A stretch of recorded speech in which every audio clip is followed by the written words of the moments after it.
hauling freight across the state line. Watching RG Barge's logo start to shine.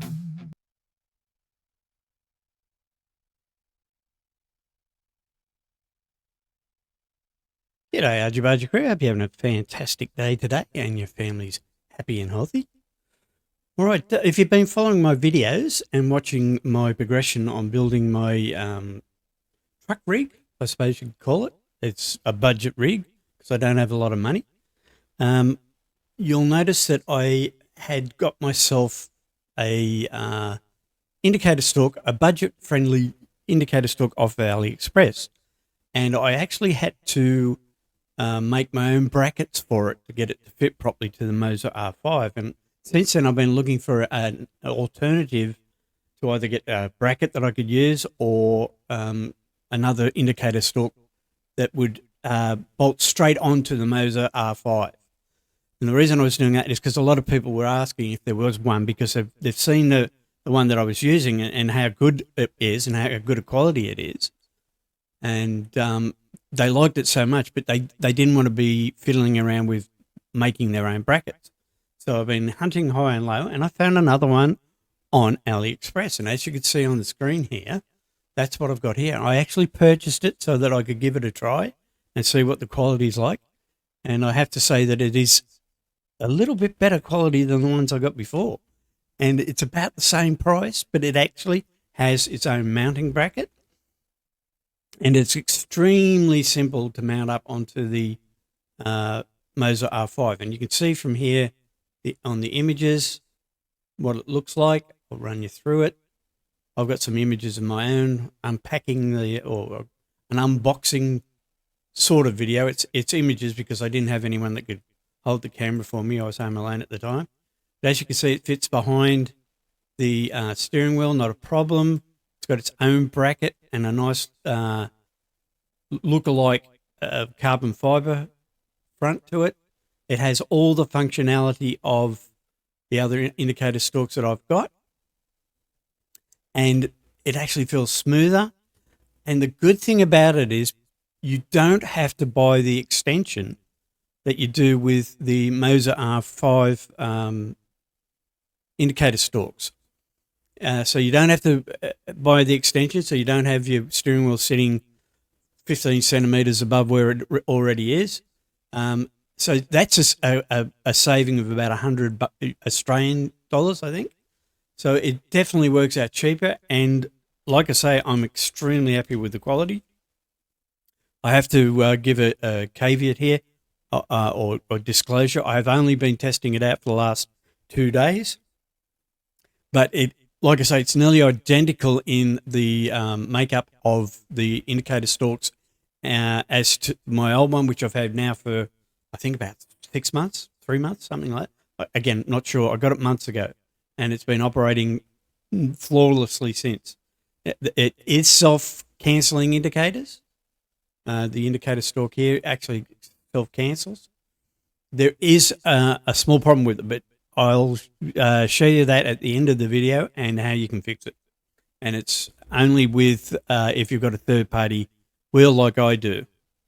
And like I say, you can get it from AliExpress. I'll leave a link in the description so you can have a look. And as you can see here, this is in Australian dollars, 102 Australian dollars. Let's see what it is in US for you guys in the US. Where are we? There we go. US dollars. So in US, it's $69.50 plus $28 shipping. I don't think that'd be the same for you guys in the US because Australia shipping is dearer. But that's extremely cheap compared to the indicator stalks that you get from Moza. And not that I've used the indicator stalks from Moza, but I must say that the quality of these are great. And you also get an ignition switch with it, an actual ignition switch. As you can see here. Oops, let's go back to that one. The ignition switch is an actual ignition switch, which you don't get with the Moza indicator stalks. But anyway, I'll go through the unboxing with you and talk you through that. I hate doing unboxings. I think they're a joke, but I'll do it because people want to see it. And like I say, unfortunately, it's in images, and I'll talk you through the images as we go ahead because I didn't have anyone to hold the camera. And also, I've got some video of the final installation of the indicator stalks with its own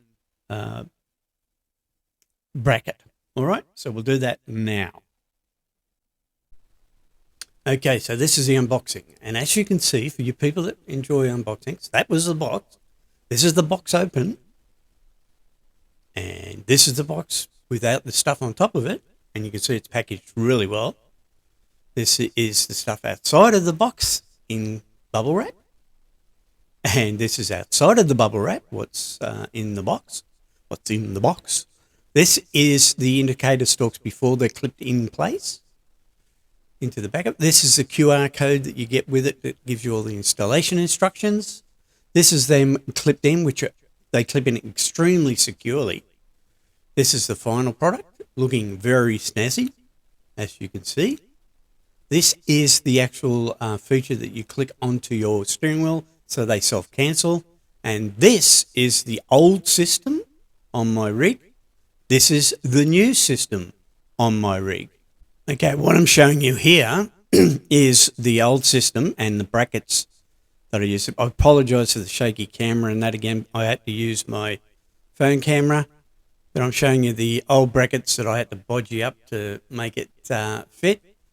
And unfortunately, I can't adjust my mounting bracket here to give me a different angle on my steering wheel because of the brackets being in place. But you can see here, it's like I say, it's just temporary brackets that I made up. Sorry about that. Yeah, there you can see just a couple of brackets that I got from the hardware store.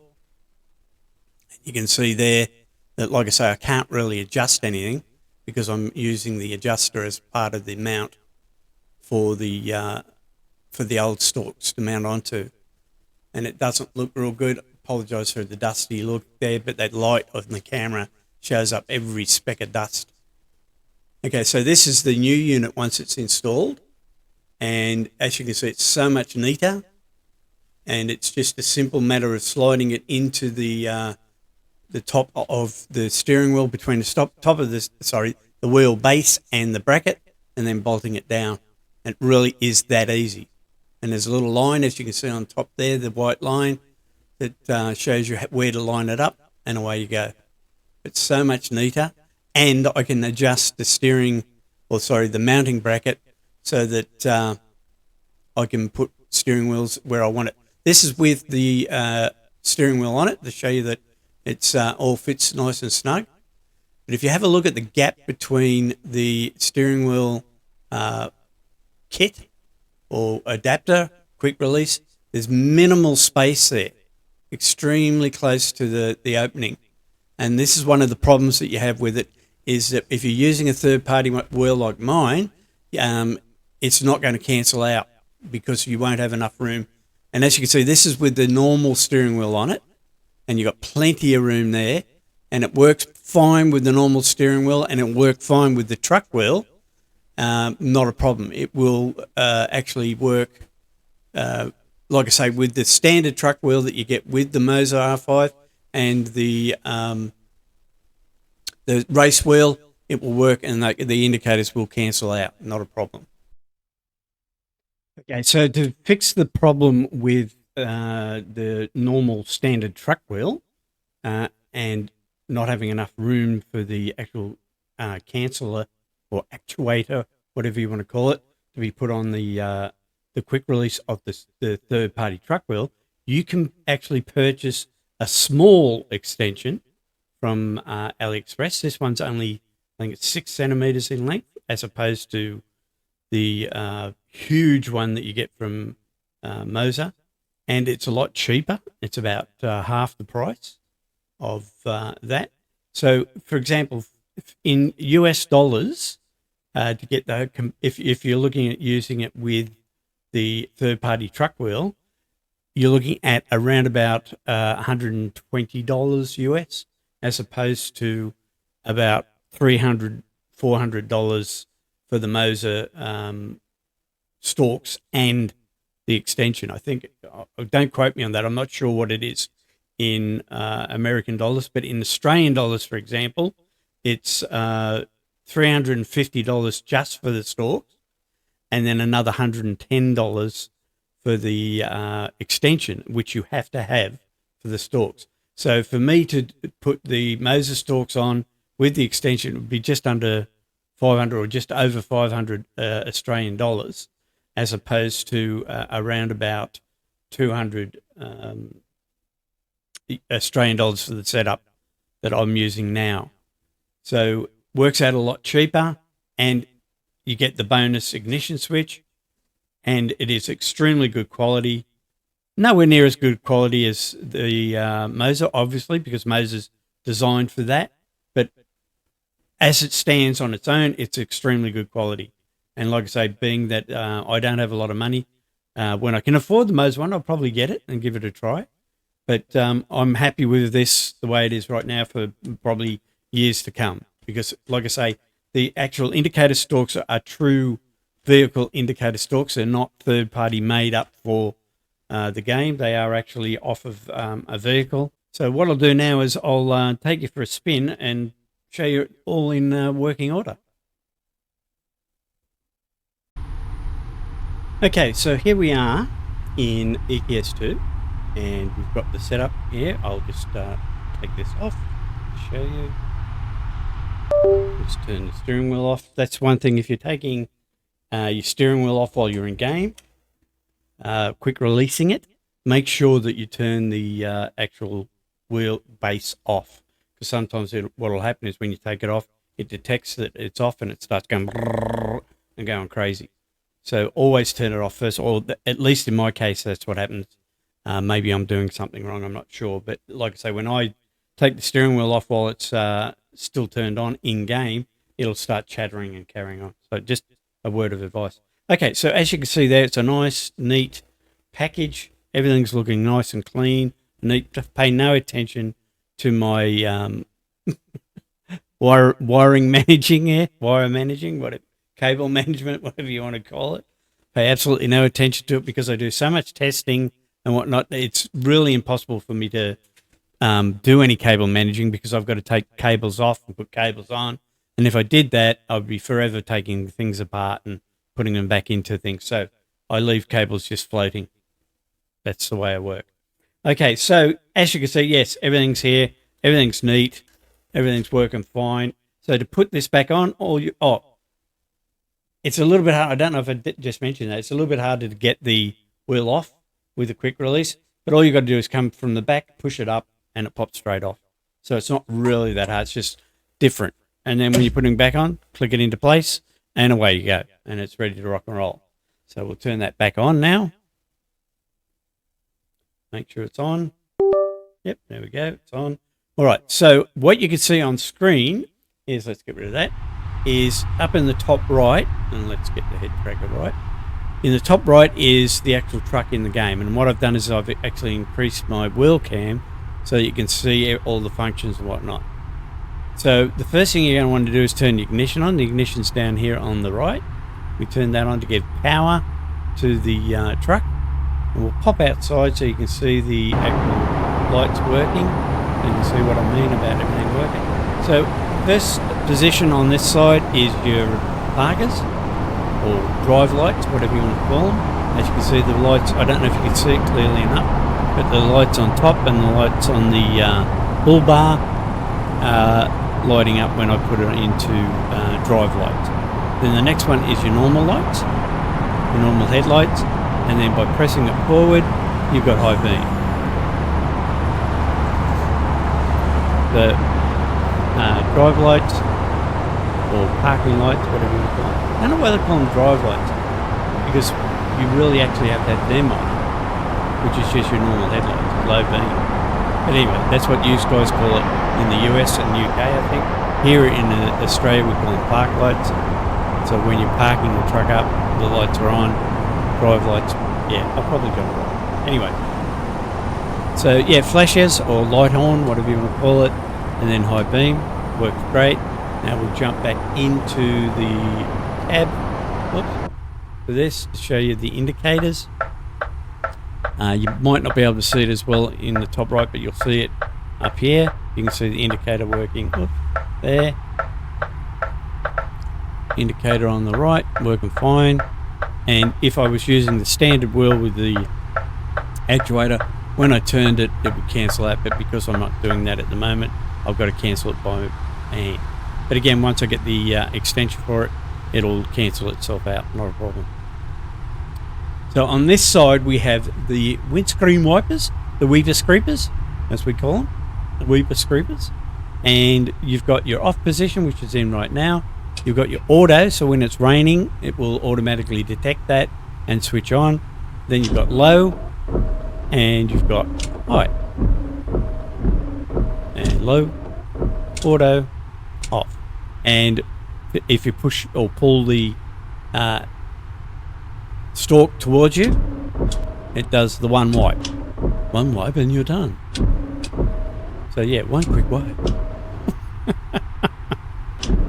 So everything's working, and on this button I have the cruise control. So when I get going, I'll show you the cruise control working. On this side I have the trailer brake. Now I use the trailer brake switch here for when I'm on a hill to do hill starts. I'll hit the trailer brake, and that way the brakes are on the trailer.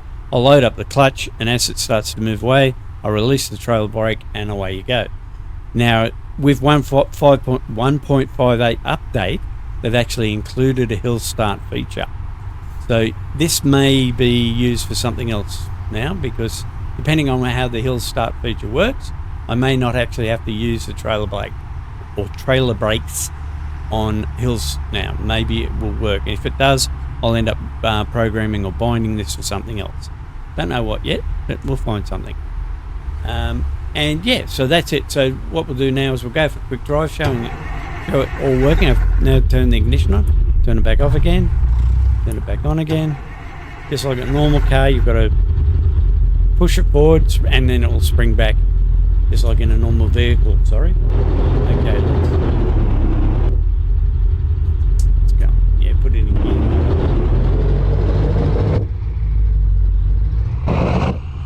All right, so hopefully we don't run into anything coming out here. Can't really see too much because I've got screens going everywhere. Anyway, all right.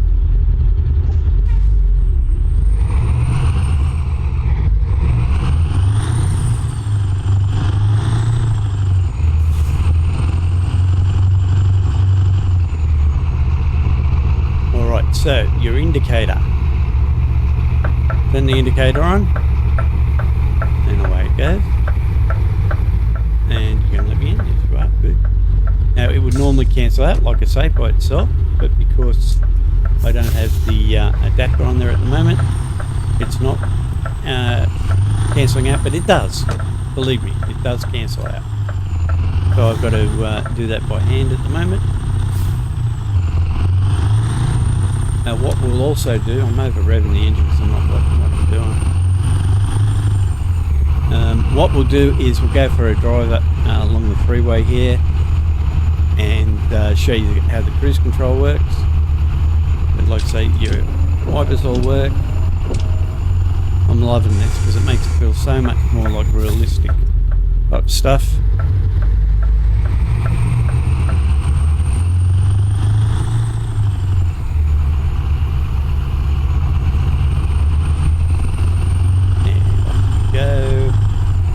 Into the wild blue yonder.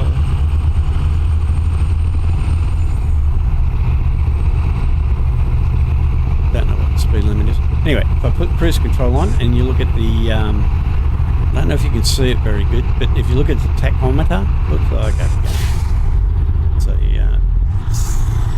checkpoint here, so, or a toll gate. Alright, we'll try and get going here. Show it to you again. So yes, if you look at the tachometer in the middle of the screen up on the top there, you'll notice that when I turn the cruise control on, the little green light comes on and tells me what speed the cruise control is set for. So that's by clicking that, and then I flick this and it turns off. Turns it back on, so you can see everything's working. And it's very simple to get these to work and bind the keys. You don't actually have to do too much. And that little QR code, like I mentioned at the beginning of the video with the unboxing, the QR code takes you to a website, and it shows you in English and Chinese.